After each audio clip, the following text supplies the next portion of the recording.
My name's Kathy Ross, and I am a 75-year-old lesbian living alone in the woods on Harstine Island. I love trees. I hate airplanes. Art is like the answer to every question. It's like my skin.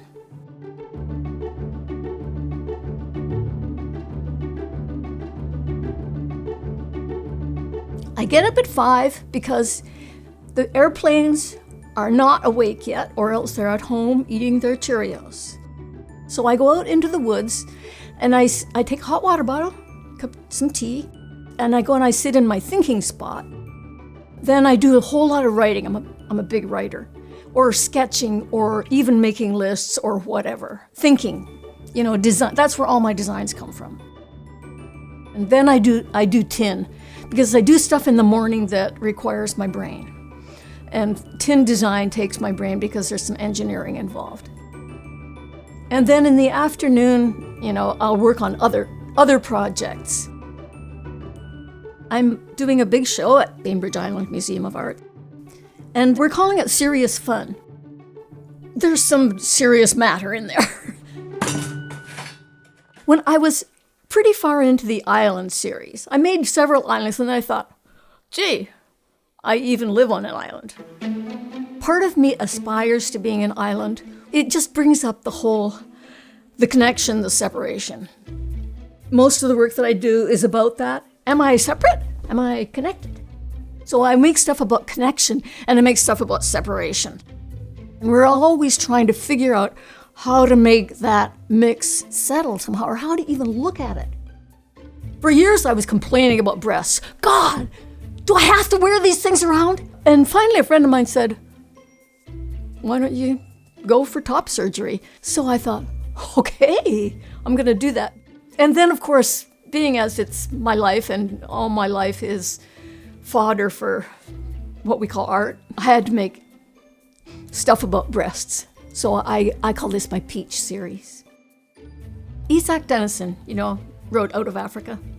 She said, you can endure anything if you can turn it into a story or make art out of it. I think that's true. And what do you think TV is about? I mean, autopsies and murder, for sure you wouldn't like that in your real life, but on TV, it's like, you play with this stuff. The whole Peach series is a really good example of the personal and political conjunction. When I start a new body of work, I never exactly know if it's a new body of work, because every single day, just about, I think of an entire body of work. So I don't know which one of those are gonna pan out. What I do is I juggle a million of them at once, because I do not want to be looking into the void there. Usually I stick with something once I bring it in. And I only bring it in if it really hooks me in some way. Or, if it won't go away. Sometimes I have these ideas and I think, oh, I'm doing that. And the next day I think, what was that all about? I never went to art school, so I didn't get a kind of what the limits are. So my limits, I thought, nobody is ever going to be able to stand if I do this. And for one thing, I was trying to make a living part of that time. And I know for a fact, nobody can stand green. Nobody can stand skeletons, pretty much. When you work with found objects, the thing arrives with an entire personality. And then you want to take that personality and either use it or transform it. When I'm in a thrift store, there are certain areas I know to go to, and I find whatever tins could be used. And sometimes there's a whole tin, and maybe there's a little piece here. Well, that little part is there's a little bird. I'm gonna like that. But then you never have exactly the piece you want. It's really great having so much work at BIMA. You can go for a long time without getting this kind of opportunity. And I think art is a slow conversation.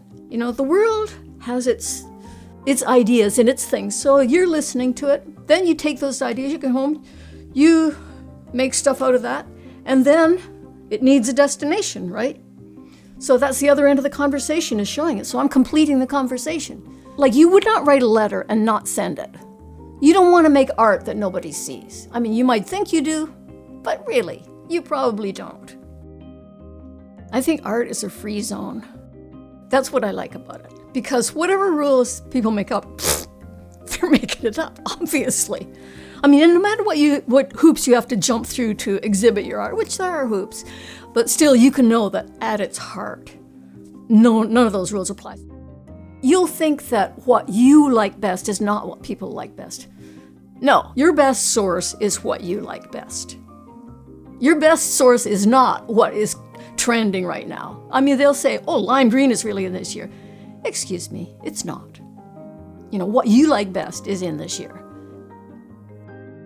But a lot of the stuff I do could look like work because, wow, am I relentless. But it becomes play in the context of the art, craft work that I do.